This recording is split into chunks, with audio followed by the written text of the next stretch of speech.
HMDA మాజీ డైరెక్టర్గా పనిచేసి భారీగా అక్రమార్చనకు పాల్పడ్డ శివబాలకృష్ణ కన్వెన్షన్ రిపోర్ట్లో ఇప్పుడు సంచలన విషయాలు బయటపడుతున్నాయి.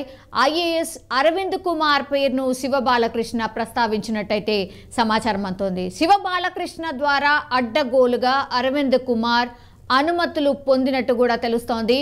సో అరవింద్ కుమార్ ఒత్తిడితోనే నార్సింగ్లో ఓ వివాదాస్పద భూమికి క్లియరెన్స్ ఇచ్చినట్టు కూడా ఏసీబీ అధికారులు గుర్తించారు. అండ్ 12 ఎకరాల భూమికి శివబాలకృష్ణ క్లియరెన్స్ ఇచ్చినట్టు కూడా తేలింది. అండ్ నార్సింగి ఎస్ఎస్వి ప్రాజెక్టు అనుమతి కోసం అరవింద్ కుమార్ 10 కోట్లు డిమాండ్ చేసినట్టుగా కూడా తెలుస్తోంది. అండ్ శివబాలకృష్ణ ద్వారా అరవింద్ కుమార్ నగదు చేరినట్టు కూడా సమాచారం అందుతోంది. సో ఇట్లా రకరకాలుగా కన్ఫెషన్ రిపోర్ట్లో మాత్రం చాలా విషయాలే వెలుగు చూస్తున్నాయి. అండ్ చాలా విషయాలే ఏసీబీకి చెప్పినట్టుగా మనకు అందుతున్నటువంటి సమాచారం. ఇక ఇన్పుట్ ఎడిటర్ సంజయ్ జాయిన్ అవుతున్నారు. సంజయ్, ఒకటి అంటే శివబాలకృష్ణ పేరు విన్న తర్వాతనే అందరూ అనుకున్నారు ఏంటిది, మాజీ హెచ్ఎండిఏ డైరెక్టర్గా ఉన్నటువంటి శివబాలకృష్ణ దగ్గరనే దాదాపు 1000 కోట్లు అని అధికారికంగా చెప్తున్నారు అఫీషియల్గా. కానీ మార్కెట్ విలువ చూస్తే మేబీ 4-5 వేల కోట్ల రూపాయల వరకు ఉంటుంది. సో ఆయన అక్రమార్జన శివబాలకృష్ణకు సంబంధించి ఆయన ద్వారా ఇప్పుడు ఐఏఎస్ల పేర్లు బయటకు వస్తున్నాయి. అరవింద్ కుమార్ పేరు ప్రస్తావించినట్టు సోమేష్ కుమార్ పేరు కూడా వినిపిస్తోంది. దెన్ రజత్ కుమార్ పేరు కూడా వినిపిస్తోంది. ఏంటి ఈ లింక్స్ ఏంటి? తీగ లాగితే గానీ డొంక కదిలిందనే చందంగా తయారైంది గత ప్రభుత్వం చేసినటువంటి అవినీతి అధికారుల భాగవతము బట్టబయలు చేస్తున్నారు. గత ప్రభుత్వంలోనే పనిచేసినటువంటి రేరాకు సంబంధించినటువంటి కార్యదర్శిగా పనిచేసిన శివబాలకృష్ణ ఇచ్చినటువంటి ఇన్ఫర్మేషన్ తోటి గత ప్రభుత్వంలో పనిచేసిన అధికారులు కావచ్చు, గత ప్రభుత్వంలో పనిచేసినటువంటి రాజకీయ నాయకులు కావచ్చు, గత ప్రభుత్వంలో పనిచేసినటువంటి ముఖ్య మంత్రులు కావచ్చు, ఎవరేమైనా కూడా గత ప్రభుత్వంలో అక్రమాలకు పాల్పడ్డ అధికారులు కావచ్చు, నాయకులు కావచ్చు, ఎవరినైనా కూడా ఎట్టి పరిస్థితుల్లో ఇడిచిపెట్టే ప్రసక్తే లేదు అనేసి కొత్తగా కొలువు తీరినటువంటి రేవంత్ రెడ్డి ప్రభుత్వము చెప్పగానే చెప్పింది. అందులో భాగంగానే శివబాలకృష్ణని ఒక పావుగా వాడుకుంటుందా అంటే నిజంగానే పావుగానే వాడుకుంటుందని చెప్పుకోవచ్చు. ఇప్పుడు సుమారు వారం రోజుల పాటు విచారించినటువంటి శివబాలకృష్ణ 1 by 1 అప్పుడు గత ప్రభుత్వంలో పనిచేసి గత ప్రభుత్వంలో కొన్ని అక్రమాలకు పాల్పడ్డటువంటి అధికారుల పేర్లను శివబాలకృష్ణ పూసకుచ్చినట్లుగా అధికారులకు ఎప్పటికప్పుడు చెప్తూనే వస్తున్నారు. మొన్న సోమేష్ కుమార్, నిన్న రజత్ కుమార్, ఈరోజు అరవింద్ కుమార్, ఇట్లా వీళ్ళంతా ఐఏఎస్ అధికారులు గత ప్రభుత్వంలో కీలక స్థానాల్లో పనిచేయడం జరిగింది. కీలక సమాచారం కూడా రాబట్టడానికి శివబాలకృష్ణనే తోడ్పడ్డాడు అనేసి ఇప్పుడు బహిర్గతమైందని చెప్పుకోవచ్చు. ఇందులో భాగంగానే గతంలో సోమేష్ కుమార్ సిఎస్గా పనిచేసేసి రంగారెడ్డి జిల్లాలో ఉన్నటువంటి యాచార మండలం పక్కన కొత్తపల్లిలో 25 ఎకరాల భూమికి సంబంధించినటువంటి రిజిస్ట్రేషన్ చేసుకున్నారనేసి చాలా ఆరోపణలు వచ్చాయి. దీనిపైన సోమేష్ కుమార్ ఇప్పటి వరకు ఎలాంటి క్లారిఫికేషన్ ఇవ్వలేదు. ఇలాంటి అక్రమాలకు చాలా పాల్పడ్డాడు. ఆయన జిహెచ్ఎంసీ కమిషనర్గా పనిచేసిన సందర్భంలో కావచ్చు, ఆయన మున్సిపల్ అడ్మినిస్ట్రేషన్గా చేసిన సందర్భాల్లో కావచ్చు, తర్వాత సిఎస్గా చేసిన సందర్భాల్లో కావచ్చు, ఏదేమైనా గత ప్రభుత్వంలో ఈయన అక్రమాలకు పాల్పడ్డాడు. రాష్ట్ర ప్రభుత్వానికి సంబంధించినటువంటి ప్రభుత్వ భూములు కావచ్చు, రాష్ట్ర ప్రభుత్వానికి రావాల్సినటువంటి నిధులను కూడా దుర్వినియోగం చేశారు అనేసి ఇక్కడ ఇస్తున్నటువంటి శివబాలకృష్ణ ఇస్తున్నటువంటి ఒక రిపోర్ట్ ఆధారంగా ఇదంతా బట్టబయలని చెప్పుకోవచ్చు. నెక్స్ట్ వచ్చేస్తే ఇప్పుడు రజత్ కుమార్ ఇప్పుడు పేరు రాష్ట్ర వ్యాప్తంగా 2 తెలుగు రాష్ట్రాల్లో మారుమవుతుందని చెప్పుకోవచ్చు. రజత్ కుమారు ఇండస్ట్రీస్ కమిషనర్గా, అదేవిధంగా కాళేశ్వరం ప్రధాన నీటిపారుదల కార్యదర్శిగా కూడా చాలా కాలం పనిచేశారు. తర్వాత ఆయన సుమారు 50 ఎకరాలకు సంబంధించినటువంటి మహబూబ్ నగర్ జిల్లా అజీపూర్లో ఆయన సర్వే నెంబర్ 84, 85, 86 సర్వేలకు సంబంధించినటువంటి భూములను కొనుగోలు చేశారు. ఈ ప్రభుత్వం వచ్చిన తర్వాత, కాంగ్రెస్ ప్రభుత్వం వచ్చిన తర్వాత దీన్ని వేరే పేర్లకు మార్చడానికి స్లాట్లు కూడా బుక్ చేశారు అనేసి రజత్ కుమార్ పైన వస్తున్నటువంటి పెద్ద ఆరోపణ.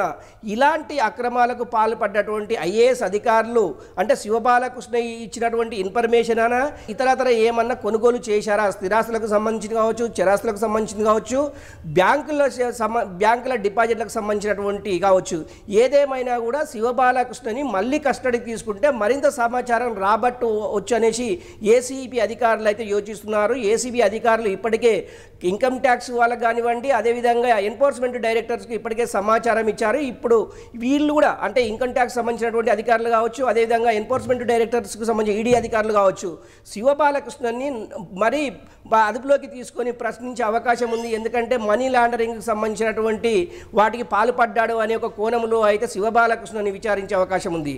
నెక్స్ట్ వచ్చేసి Arvind Kumar municipal and HMDA municipal అడ్మినిస్ట్రేషన్గా, అదేవిధంగా హెచ్ఎండిఏ కమిషనర్గా, అదేవిధంగా రేరా కూడా ఈయన పరిధిలోనే పనిచేస్తుందని చెప్పుకోవచ్చు.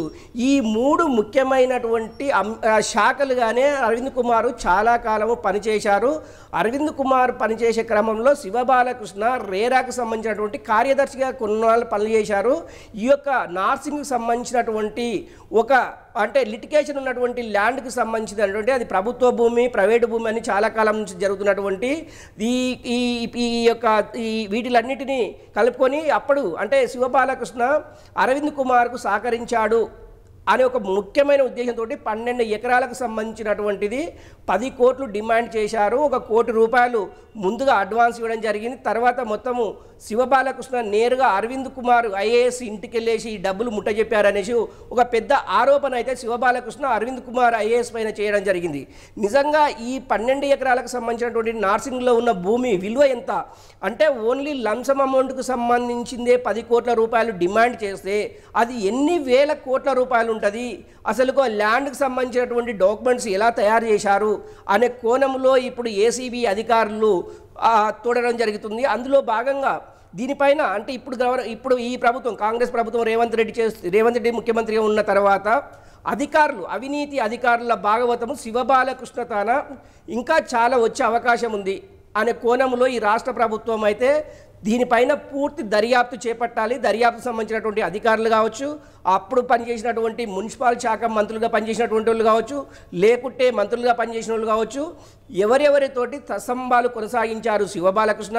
అదేవిధంగా ఈ 3 మన ఐఏఎస్లు పేర్లు చెప్పుకున్నటువంటి ఈ 3 కూడా మంత్రులతోటి అంటే అప్పుడు గత ప్రభుత్వానికి పూర్తి సహకారం అందించారనే ఉద్దేశంతో అవినీతి ఆరోపణలు ఎదుర్కొంటున్నటువంటి ఈ 3 అధికారులు ఇచ్చేటటువంటి మొన్న ఏసీబీ అధికారులు ఎప్పుడైతే రైడ్ చేశారో శివబాలకృష్ణకు సంబంధించి మొత్తం 24 అవర్స్ పాటు చాలా చోట్ల అంటే వాళ్ళ రిలేటివ్స్, బంధువులు అండ్ ఆయన ఇళ్లలో సోదాలు చేస్తే కట్టల డబ్బులు కనిపించాయి. దాని తర్వాత కాస్ట్లీ ఫోన్స్ ఏంటి, కిలోల కొద్ది బంగారం ఏంటి.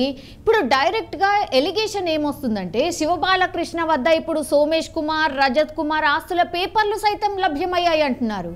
సో ఈ ఆస్తుల పేపర్లు ఒక ఐఏఎస్ ఆఫీసర్లుగా ఉంటూ ప్రభుత్వానికి సంబంధించి పనిచేస్తూ వాళ్ళ పేర్ల మీద ఆస్తులు ఎట్లా ఉంటాయి, ఎట్లా విచారణ జరిగే అవకాశం కనిపిస్తోంది? ఇది పక్కా ఎవిడెన్సెస్ ఏనా సంజయ్?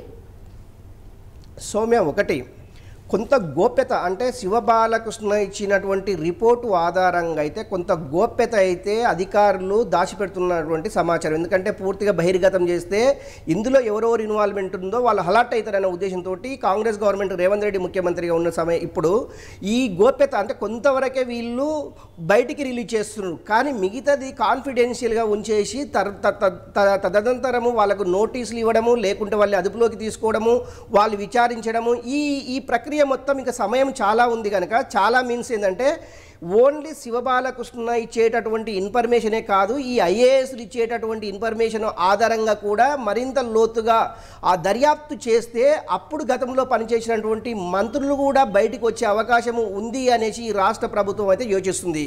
గతంలో అరవింద్ కుమార్ ఉన్నటువంటి హెచ్ఎండిఏ కమిషనర్గా ఉన్న కాలంలో ఇక్కడ ఈరేస్ అనేసి ఫార్ములా ఈరేస్ కార్స్ సంబంధించినటువంటి వితౌట్ మంత్రివర్గం పర్మిషన్ లేకుండా 50 కోట్ల రూపాయలు రిలీజ్ చేశాడు అరవింద్ కుమార్ అనేది చాలా పెద్ద అభియోగం ఆరోపణ ఈ రాష్ట్ర ప్రభుత్వం అయితే అతని పైన చేసింది. నిజంగా కూడా ఇలాంటి 50 కోట్లకు సంబంధించినటువంటి రిలీజ్ డబ్బులకు సంబంధించి ప్రజాధనాన్ని ఇట్లా దుర్వినియోగం చేయడము ఏంటనేసి ఆల్రెడీ దీనిపైన కూడా అరవింద్ కుమార్కి ఒక నోట్ నోటీస్ పంపించారనేసి ఒక సమాచారం అయితే మనకు వస్తుంది. అది సుమారు 2 విడతలుగా సుమారు అది సెక్రటేరియట్ చుట్టూ అంటే ట్యాంక్ బండ్ పరిధిలో ఉన్నటువంటి సెక్రటేరియట్ చుట్టూ ఈ ఫార్ములా ఈ కార్స్ రేస్ అనేది 50 కోట్లకు సంబంధించింది. దీని అరవింద్ కుమార్ వితౌట్ మంత్రివర్గానికి సంబంధించి కావచ్చు, లేకుంటే ఫైనాన్స్ డిక్లరేషన్ కావచ్చు, ఏది లేకుండా ఈయన స్వయంగానే 50 కోట్లు రిలీజ్ చేసి అనేసి రాష్ట్ర ప్రభుత్వం గుర్తించి అందులో భాగంగా అతను నోటీసులు ఇచ్చారు. దీనికి సంబంధించినటువంటి విచారణ అయితే కొనసాగుతుంది అనేసి ఇక్కడ రాష్ట్ర ప్రభుత్వం కావచ్చు, అదేవిధంగా గాంధీ భవన్ సంబంధించినటువంటి వర్గాలు కావచ్చు, ఏదేమైనా కూడా గతంలో అంటే గత ప్రభుత్వంలో పనిచేసినటువంటి అధికారులని ఎంత పెద్ద అధికారి అయినా ఎంత పెద్ద నాయకులైనా కానీ వదిలిపెట్టే ప్రసక్తే లేదు. అలాంటి అధికారులని అంటే విచారణలో తేలిన తర్వాత నిజంగా వీళ్ళు దోషులని తేలితే వాళ్ళని కటకటాల వెనుకకి పంపడంలో ఎలాంటి అతిశక్తి లేదు అనేసి ముఖ్యమంత్రి రేవంత్ రెడ్డి పదే చెప్పడం జరిగింది. అందులో భాగంగానే శివబాలకృష్ణని విచారిస్తే మరింత లోతైన సమాచారం వస్తుంది. ఈ 3 ఐఏఎస్ అధికారులే ఉన్నారా, ఇంకా కొంత ఐఏఎస్ ఐపీఎస్ అధికారులు ఏమైనా ఉన్నారా అనే కోణంలో అయితే రాష్ట్ర ప్రభుత్వము అంటే దర్యాప్తు ముమ్మరం చేయాలనేసి ఏసీబీ ముమ్మరం చేయాలనేసి కోరింది. అందులో భాగంగా ఏసీబీ అధికారులు చేస్తున్నటువంటి ముమ్మర దర్యాప్తుల్లో చాలా ప్రతిరోజు ఒక అధికారిని బయటికి తీయడము, అధికారి చేసినటువంటి ఎక్కడెక్కడ భూములు కొన్నారు, రాష్ట్ర ప్రభుత్వానికి రావాల్సినటువంటి ఆస్తులను కూడా రాష్ట్ర ప్రభుత్వానికి రావాల్సినటువంటి అది మనీ కూడా పక్కదారి పట్టిందనేసి కొంత అభియోగం అయితే అంటే ఇప్పుడున్నటువంటి 3 ఐఏఎస్ అధికారుల ఇంకా కొంతమంది ఏమన్నా వెలుగులోకి వచ్చే అవకాశం ఉందా? నిజంగా శివబాలకృష్ణ ఇచ్చేటటువంటి ఇన్ఫర్మేషన్ ఆధారంగానే కొంతమంది అధికారులు బయటకు వచ్చే అవకాశం ఉంది. ఇది 2-3 రోజుల్లో తేలనుంది. మొత్తం మీద ఈడీ అధికారులు అదేవిధంగా ఇన్కమ్ ట్యాక్స్ అధికారులు ఇతని పైన అంటే విచారించిన తర్వాత మరికొంత దర్యాప్తు వేగవంతం చేస్తే మరికొంతమంది బయటకు వచ్చే అవకాశం ఉంది. ఇప్పటికే శివబాలకృష్ణకు సంబంధించినటువంటి శివబాలకృష్ణ తమ్ముడైనటువంటి శివ నవీన్ అనే ఆల్రెడీ అరెస్ట్ చేశారు. అతన్ని అదుపులోకి తీసుకొని విచారించడానికి వాళ్ళు కోర్టులో ఫిల్లు కూడా వేయడం జరిగింది. ఇందులో ఒక 2 మాత్రం శివబాలకృష్ణకు సంబంధించినటువంటి ఎవరైతే శివబాలకృష్ణ అంటే వాళ్ళు కాల్ లిస్ట్ ఆధారంగా ఎవరైతే ఎంక్వైరీ చేశారో వాళ్ళిద్దరు తప్పించుకొని తిరుగుతున్నారు అనేసి ఏసీబీ అధికారులు చెప్పడం జరిగింది. ఈ ఇద్దరు ఎవరు అనేది ఇప్పటివరకు అయితే అధికారులు ఎక్కడ కూడా స్పష్టత ఇవ్వలేకపోయారు. కాకపోతే శివ నవీన్ అనే వ్యక్తి శివబాలకృష్ణకు స్వయన తమ్ముడు. ఇతని పేరు మీద కూడా బోలెడని ఆస్తులు చాలా ఉన్నవి. భూములు అది స్థిరాస్తులు కావచ్చు, చిరాస్తులు కావచ్చు, బ్యాంకు డిపాజిట్లకు కావచ్చు అనేది అధికారులు అయితే భావిస్తున్నారు. ఏదేమైనా కూడా శివబాలకృష్ణ ఇచ్చేటటువంటి ఫుల్ ఇన్ఫర్మేషన్ ఆధారంగానే మరికొంతమంది అధికారులు బయటకు వచ్చే అవకాశం ఉంది. అదేవిధంగా గత ప్రభుత్వంలో ఎవరెవరు ఇన్వాల్వ్మెంట్ ఉంది అనేది కూడా తేటతెల్లం కానుందని చెప్పొచ్చు. సౌమ్య, సంజయ్, ఇప్పుడు అందరిలో ఒకటే క్వశ్చన్ ఏంటంటే నెక్స్ట్ టార్గెట్ ఎవరు, నెక్స్ట్ నోటీసెస్ ఎవరికి, ఎవరి ఇళ్లలో ఆర్ ఎవరు ఆఫీసులలో ఇప్పుడు ఏసీబీ రైడ్ జరుగుతుందా, ఈడీ రైడ్ జరుగుతుందా, ఏం జరుగుతుందా అనేసి నెక్స్ట్ టార్గెట్ ఎవరు సంజయ్? శివబాలకృష్ణ ఇచ్చేటటువంటి అధికారులు కావచ్చు, నాయకులు కావచ్చు, అతని కింద పనిచేసినటువంటి సబ్ ఎడిటర్స్ కావచ్చు, ఎవరేమైనా కూడా ఏసీబీ అధికారులకు చాలా క్లియర్ కట్గా ఒక పిక్చర్ అయితే వాళ్ళ ముందుందని చెప్పుకోవచ్చు. శివబాలకృష్ణ ఆల్రెడీ చాలామంది పేర్లు ఇచ్చారు. అందులో భాగంగా వాళ్ళకి సంబంధించినటువంటి ఇప్పటికే చాలా బృందాలు అయితే పర్యవేక్షణలో వాళ్ళు ఎక్కడెక్కడ నివాసాలు ఉంటున్నారు, ఏ ప్రాంతాల్లో ఉంటున్నారు, ఏ జిల్లాలో ఉంటున్నారు, ఏ రాష్ట్రాలు ఉంటున్నారు, ఏ దేశాల్లో ఉంటున్నారు అనే సమాచారం కూడా ఇప్పటికే ఏసీబీ అధికారుల ద్వారా పూర్తి సమాచారం ఉంది. దీనిపైన ఇప్పటికీ 16 బృందాలు రాష్ట్ర వ్యాప్తంగా, దేశవ్యాప్తంగా, ప్రపంచవ్యాప్తంగా అంటే మీన్స్ ఏంటంటే వీళ్ళకి ఎక్కడెక్కడ సంబంధాలు ఉన్నావో ఆ ప్రాంతాలన్నింటినీ ఇప్పటికే ఏసీబీ అధికారులు సమాచారాన్ని రాబడుతున్నారు. ఏకకాలంలో ఎవరెవరిపైన దాడులు చేయాలో ఇప్పటికీ ఒక డిసైడ్ అయింది. వాళ్ళని ఏకకాలంలో దాడులు చేసేసి వాళ్ళు ఎక్కడెక్కడ అవినీతికి పాల్పడ్డారు, వాళ్ళు ఏ డిపార్ట్మెంట్లో పనిచేశారని కూడా ఇప్పటికే ఏసీబీ అధికారులు సమాచారం రాబట్టారు. ఈ సమాచారాన్ని పూర్తిగా వాళ్ళు సేకరించిన తర్వాత నేరుగా వాళ్ళ ఇళ్ల వద్ద, వాళ్ళ కార్యాలయాల వద్ద ఏసీబీ సోదాలు నిర్వహించే అవకాశము మెండుగా ఉన్నాయనేసి కొంతమంది అంటే ఈ యొక్క అధికారులు కొంతమంది విశ్లేషిస్తున్నటువంటి సమాచారము ఉంది.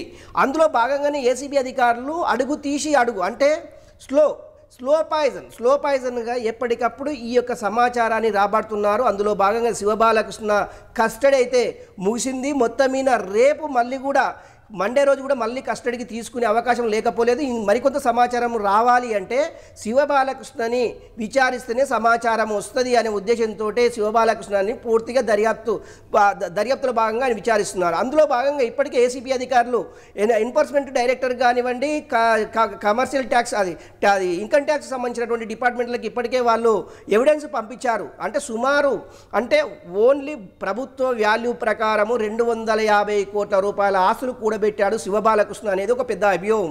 అది బహిరంగ మార్కెట్లో సుమారు 1000 కోట్ల పైనే ఉంటుందనేసి అంటే కొంతమంది రియల్ ఎస్టేట్కి సంబంధించినటువంటి అధికారులు చెప్తున్నమాట. ఇందులో భాగంగా నగర చుట్టుపక్కలలోనే శివబాలకృష్ణ వందల ఎకరాలు కూడబెట్టాడు అనేది ఒక పెద్ద అభియోగం ఉంది. ఇతని తమ్ముడు ఎవరైతే ఉన్నారో శివనవీన్ అనే వ్యక్తి పైన కూడా అంటే స్థిరాస్తులకు సంబంధించినటువంటి వ్యవహారంలో ఈయన తలదూర్చాడు. ఆయన పనిచేసినంత కాలం హెచ్ఎండిఏ కావచ్చు, రేరాల కావచ్చు, పనిచేసినంత కాలము ఈ శివనవీన్ అనే వ్యక్తి చాలా డెప్త్గా ఉండేసేసి ఎప్పటికప్పుడు సమాచారాన్ని రాబట్టేసేసి ఎక్కడ భూముల రేట్లు పెరుగుతున్నాయి, ఎక్కడ కొంటే లాభాలు వస్తాయనే ఉద్దేశంతో ఈ శివనవీన్ అనే వ్యక్తితో పాటు మరో ఇద్దరు శివబాలకృష్ణని ఎప్పటికప్పుడు సమాచారం తెప్పించుకోవడము, అక్కడ వెళ్ళడము, ఆ ల్యాండ్లను కొనడము, అక్కడ నుంచి వీళ్ళు మార్కెటింగ్ చేయడం. ఇలాంటి క్రమంలోనే శివనవీన్ అనే వ్యక్తి ఈ యొక్క అంటే ఫోన్స్ ఆధారంగా శివనవీన్ని అరెస్ట్ చేసేసి అదుపులోకి తీసుకున్నటువంటి ఏసీబీ అధికారులు అతన్ని కస్టడీలోకి తీసుకొని విచారిస్తే మరి అతను ఎవరన్నా అంటే అధికారుల పేర్లు చెప్తారా, లేకుంటే నాయకుల పేర్లు చెప్తారా, బయట ఉన్నటువంటి వ్యాపారస్తుల పేర్లు చెప్తారనేసి కొంత ప్రశ్నార్థకంగా మారే అవకాశం ఉంది. ఎందుకంటే నిజంగా శివనవీన్ ఇచ్చేటటువంటి ఇన్ఫర్మేషన్ ఆధారంగా కూడా మరికొంత దర్యాప్తు లోతుగా విచారించే అవకాశం ఉంది. శివనవీన్ ఇచ్చేటటువంటి దర్యాప్తు ఆధారంగా కూడా మరికొంతమంది అధికారుల పేర్లు బయటకు వచ్చే అవకాశం ఉంది. నిజంగా ఎవరైతే ఇందులో ఇన్వాల్వ్మెంట్ అయ్యి బయట గల్లెగరేసుకొని తిరుగుతుండ్రో వాళ్ళకైతే గుండెల్లో రైళ్లు పరిగెడుతున్నాం అని చెప్పుకోవచ్చు. అలాంటి వారికి అంటే అవినీతి పరులకు అవినీతికి పాల్పడేటటువంటి అధికారులు ఎవరైనా సరే, నాయకులు కావచ్చు, అధికారులు కావచ్చు, ఎవరైనా సరే తప్పు చేస్తే శిక్ష అనుభవించక తప్పదు అనేది శివబాలకృష్ణ ఇచ్చేటటువంటి ఇన్ఫర్మేషనే ఇది డిసైడ్. ఎస్, ఆల్రెడీ సంజయ్ మొత్తం మీద అది శివబాలకృష్ణ ద్వారా అరవింద్ కుమార్ నగదు చేర్చినట్టు సమాచారం అంతోంది. సో అరవింద్ కుమార్ ఇంటికి వెళ్ళి శివబాలకృష్ణ డబ్బులు అందజేశారు అని శివబాలకృష్ణ చెప్పినట్టు మనకున్నటువంటి సమాచారం. అండ్ మహేశ్వరంలో మరో బిల్డింగ్ అనుమతికి కూడా కోటి డిమాండ్ చేసినట్టు. సో ఎక్కడ చూసినా డబ్బుల లావాదేవీలు ఆర్ భూముల లావాదేవీలు, ఫ్లాట్స్ కానీ ప్లాట్స్ కానీ ఇట్లా గిఫ్టింగ్ ప్రాసెస్ ఇదంతా జరిగినట్టు అయితే ఏసీబీ విచారణ లో తేలింది అన్నటువంటి విషయాన్ని అయితే చెప్తూ ఉన్నారు. సో శివబాలకృష్ణ ద్వారా బిల్డింగ్ కు అనుమతులు జారీ చేయగా బహుమతిగా